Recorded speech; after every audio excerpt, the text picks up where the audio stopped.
Sir CM sir sir sir sir sir sir sir sir CM sir sir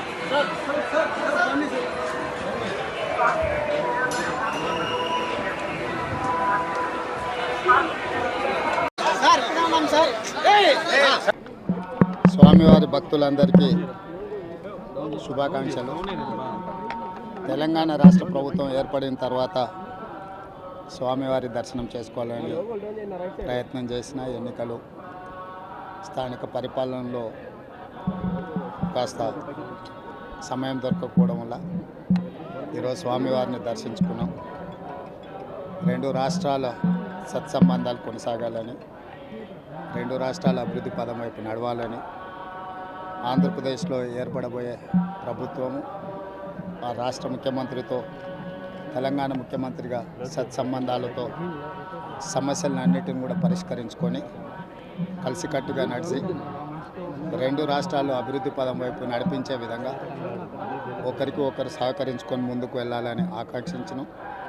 అదేవిధంగా తెలంగాణ రాష్ట్ర ప్రభుత్వం తరఫున కొండ మీద ఒక సత్రం నిర్మాణము, కళ్యాణ మండపం నిర్మించి తెలంగాణ నుంచి వచ్చే భక్తులకే కాకుండా దేశం నలుమూలల నుంచి స్వామివారిని సందర్శించుకునే భక్తులందరికీ కూడా సౌకర్యాలు కల్పించడంలో తెలంగాణ రాష్ట్ర ప్రభుత్వం కూడా భాగస్వామ్యం తీసుకోవాలనుకుంటుంది. ఈ ఫలితాల ప్రక్రియ ముగిసిన తర్వాత తప్పకుండా తెలంగాణ రాష్ట్ర ప్రభుత్వం తరఫున సత్ర నిర్మాణానికి అవకాశం ఉంటే కళ్యాణ మండపం నిర్మించి స్వామివారి సేవ కొనసాగించాలని రాష్ట్ర ప్రభుత్వం భావిస్తుంది. తప్పకుండా తొందరలోనే ఆంధ్రప్రదేశ్ ముఖ్యమంత్రిని కలిసి విజ్ఞప్తి చేసి ఇక్కడ స్వామివారి సేవలో తెలంగాణ రాష్ట్ర ప్రభుత్వం కూడా భాగస్వామ్యం తీసుకోవాలని కోరుకుంటున్నాం. కొండ మీద రాజకీయాలు మాట్లాడకూడదు. తప్పకుండా మంచి వాతావరణం ఉంది, వాతావరణం కూడా అనుకూలించింది.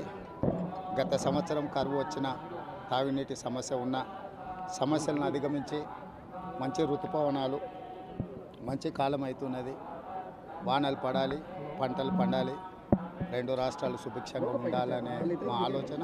ప్రకృతి కూడా సహకరిస్తుంది. తప్పకుండా పాలకుల మనసులో ఎలాంటి స్వామివారు ఒక ఆలోచన కలిగించి తప్పకుండా ఆ ప్రాంత రైతులకు సహాయం చేసే విధంగా వానలు పడి పంటలు పండుతాయి. మా ప్రభుత్వ కార్యాచరణ కూడా ప్రధానంగా రైతాంగాన్ని ఆదుకొని దేశం యొక్క సంపదను పెంచాలనేది మా ఆలోచన. ఆ విధంగా ముందుకు సాగాలని